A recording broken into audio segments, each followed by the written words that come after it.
Now, British Prime Minister Boris Johnson is in India for a two-day visit. The meeting comes in the backdrop of the Russia-Ukraine war. The key focus of the visit is to finalize two-way $1.3 billion investment deals in defense, artificial intelligence and green energy. The trip that has been postponed twice due to COVID flare-ups will focus on deepening ties between the two countries and is also likely to address the key issue of visas for Indians immigrating to Britain. Prime Minister Johnson in a tweet also confirmed that the visit will focus on job creation, economic growth, with focus on energy security and defence and further enhance people-to-people ties. Boris Johnson, ahead of the key bilaterals, highlighted the potential of strong ties between the two nations. He said, and I'm quoting, "I see vast possibilities for what our two great nations can achieve together, from next-generation 5G telecoms to AI to new partnerships in health research and renewable energy," adding that UK and India are leading the world. Now, sources tell WION that the main focus, like I mentioned, will also be the situation in the Indo-Pacific. Downing Street will focus on talks and reiterate its commitment to a coercion-free Indo-Pacific, according to sources, which also confirms that discussions on ensuring a free and open Indo-Pacific will be central to the bilaterals. UK Prime Minister and his visit had been almost cancelled again due to a crucial vote on the Partygate scandal in the House of Commons. But reports suggest that Johnson was very keen on visiting India. London is ready to extend cooperation to help enhance India's defence manufacturing capabilities. Sources also say Britain is ready for the transfer of technologies for joint production of military hardware. The visit is likely to be the staging point for further boost in trade ties, with Downing Street confirming that the new trade pact amounting to over $1.3 billion will be signed. With a focus on science and technology collaborations with special focus on AI and healthcare. Remember, Britain used to be India's largest trading partner in the early 2000s, but since then has slipped to 17th. Johnson also indicated that he was ready to offer more visas to India, signalling Britain was ready to be more accommodating on an issue that could have stalled the talks. India wants greater opportunities for Indians to live and work in Britain, and any trade deal will have to accommodate relaxing rules and lowering fees for Indian students and professionals immigrating to UK. Meanwhile, London is likely to also hold talks on Ukraine-Russia conflict. Johnson's spokesperson yesterday told the British media that UK had no intentions of lecturing New Delhi on its ties with the Kremlin, but will present UK's position and listen to Indian perspective. India has so far maintained a non-aligned stance during the conflict and refused to bow down to Western pressure of criticising Russia and imposing sanctions against it. According to sources, Johnson will tout the benefits of India moving quickly towards renewable energy. This after India continues to import energy products from Moscow. Johnson will be meeting with Indian industrialist Gautam Adani at 11 a.m. that is right now. He will also visit the Adani cricket ground in Shantigram. According to his schedule, at 2 p.m. local time, he will then reach Gandhinagar, where he is expected to visit the Gujarat Biotechnology University, and he will end the day by visiting Akshardham before heading to the Indian capital, New Delhi, late night for his meeting with the Indian government tomorrow. And tomorrow, Prime Minister Johnson will be visiting Indian President's house early in the morning, following which he is expected to pay tribute to Mahatma Gandhi. He will then meet Indian External Affairs Minister Dr. S. Jaishankar, followed by a meeting with Indian Prime Minister. The two leaders are expected to exchange MOUs and issue a joint press statement before Johnson's departure in the evening.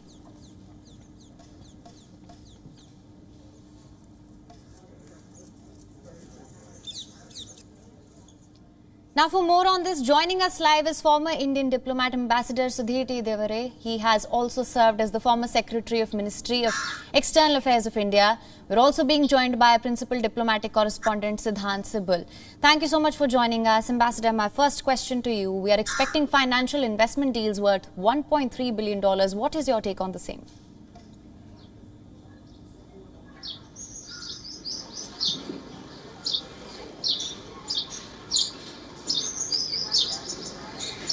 You're asking me or Mr. Sibal? I'm asking you, Ambassador.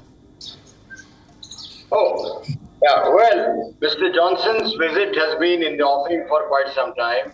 In fact, among the series of world leaders who have visited India, Mr. Johnson was also planning to come, but for some reason or the other, visit has been delayed. But now the visit which is taking place is in relation to a number of projects, a number of ideas that the two countries have, and as you mentioned just now listed, ranging from trade, investment, defense, green energy, and collaboration in various areas, including education and so on. As the spokesman for the British Foreign Office has said, the focus would be on Indo-Pacific. I mean, among the world affairs that will be discussed between Prime Minister Johnson and our Prime Minister and External Affairs Minister. The focus would be on Indo-Pacific because the British also have their own outlook on the Indo-Pacific. As members of the AUKUS taking close interest in Quad, the British and their traditional interest in this region will be looking to the Indo-Pacific with very keen eye. And I think India's role in this regard is very important for them. Well, since Ukraine situation has been going on ever since the visit of Prime Minister Johnson was thought of, Ukraine situation will certainly come for discussion. Mr. Johnson had recently visited Kiev, so I suppose he would brief our Prime Minister on that. Yeah, he is not allowed, I think, by the Russian authorities to visit Russia, Moscow, and therefore I think he has no perspective on that side, but he has recently been here. Well, he knows India's position very well. We have divergent positions on the whole issue of Ukraine. We have abstained on the resolutions. The British, along with US and other West European countries, have been strongly condemning Russia. On the energy question or the import of oil and gas, the position of UK and ours is very different. Right. So I don't think they will be, as they say, lecturing India on that. Absolutely. They will hear Indian position, and they are saying that India's position is very critical, India is an incredible partner. I think given the fact that we are in touch with both leaders, as Prime Minister conveyed to President Biden also, we are in touch with both President Zelensky as well as President Putin. Right. In a way, we are in a very single position. Yes. Right. All right, Ambassador. Let's just go across to Siddhant right now. Siddhant, Prime Minister Johnson, as we know right now, is in Gujarat. What can you tell us about the schedule and his meet with Indian industrialist Adani as well? Well, so far he has been to the Sabarmati ashram, where we have seen those visuals of the UK Prime Minister spinning the charkha and, of course, paying to Mahatma Gandhi, the father of the nation of India. And, of course, this is something symbolic as well. We know that the role, of course, played by the Indian freedom fighters. Of course, Mahatma Gandhi is someone who is remembered both here in India and in UK and across the world. We have seen the visuals, but of course it's a long day ahead in Gujarat. He meets industrialists. Remember, one of the key focus areas of the UK Prime Minister's India visit is on investment. We have seen the UK PMO statement, but remember, of the £1 billion announced in that statement, 700 million is being invested by Indian companies in UK, creating jobs there. So India is a major investor in UK, and UK needs India more than India needs UK in a post-Brexit world. And that is why this visit is significant. As the ambassador pointed out, he was to come earlier. Last year, there were twice occasions that he was to come to India. First at the Republic Day parade, he was the chief guest, then in April. But both the visits couldn't materialize because of the COVID pandemic. Right. They had the virtual summit in which the roadmap was decided. So this is a visit, an in-person visit, which will see a re-emphasis and, of course, focus on how London and New Delhi can work together in an increasingly changing world. Right. All right, Siddhant. Ambassador, coming back to you now, like Siddhant mentioned, that UK needs India more, and also another top focus is going to be job creation and visas. What are your expectations on that front? You see, defense is one area which has a lot of promise and prospects, and I think the British would certainly seek to offer to us various alternative proposals, because we are now currently buying from a different number of sources, and I'm sure the British would like to expand, the list of exporters and technology transfers to India with respect to defense.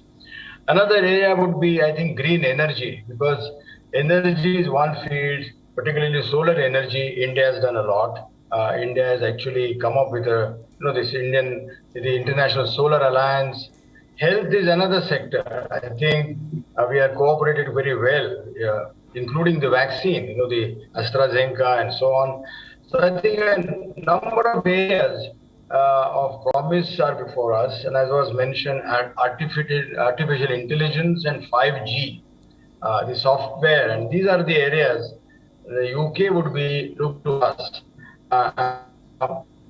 They are mentioning that visa liberalization also will take place for Indian experts in UK, Indian students.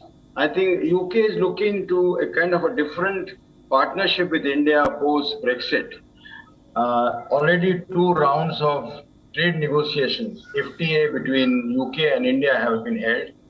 India is also keen on having FTAs with countries in Europe, European Union as well as UK. And I think these are the new fields now which are coming up. And I think the promise is good, I find, given the fact that we have complementary needs for both. Right. All right, Ambassador. Once again, going back to Siddhant. Siddhant, what can you tell us about the meets planned for tomorrow and the key areas of discussion for tomorrow? Well, tomorrow the focus will be in Delhi, where, of course, he will be given that honor at the Rashtrapati Bhavan. And of course, later he will hold talks with the Indian Prime Minister Narendra Modi. Now, we know that both the leaders have met last year on the sidelines of the Glasgow Climate Summit. So this will be a meeting that will, of course, focus on making sure that whatever they had conversation in Glasgow is taken forward, whether it's defense, energy, investment, people-to-people relationship, which is something that is celebrated a lot, given that there's a huge Indian diaspora in UK, and this forms the living bridge between the two countries. So this remains the focus, but largely there can be key announcements. We have already seen how UK Prime Minister in the Parliament has talked about his visit, helping UK and India to have a great deal of depth in sectors like defense and in people-to-people relationship. Right.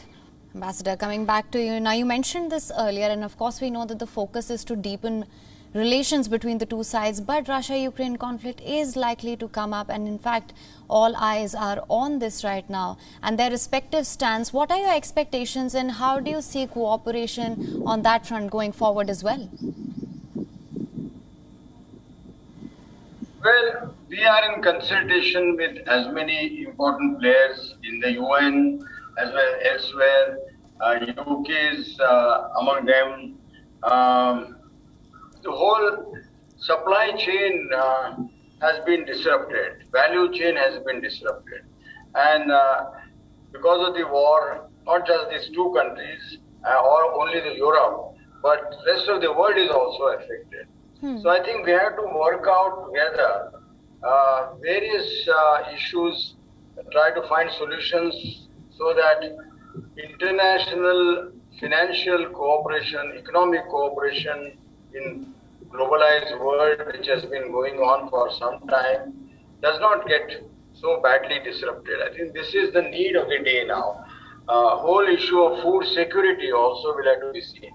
I think in this respect, at the moment, I think the two sides, they are not talking to each other. We are suggesting that both Russia and Ukraine speak to each other. I think our voice and that of many countries in the world with whom we are in consultation, I hope will be heard in this, because I think the cost which the world has to bear because of this crisis is going to be very heavy, and UK also is going to be affected by that as much as India is also. Our oil prices are going up, our inflation is going up, and so on. Right. All right. Ambassador Devare and also Siddhant, thank you so much for joining us on this broadcast. WION is now available in your country. Download the app now. Get all the news on the move.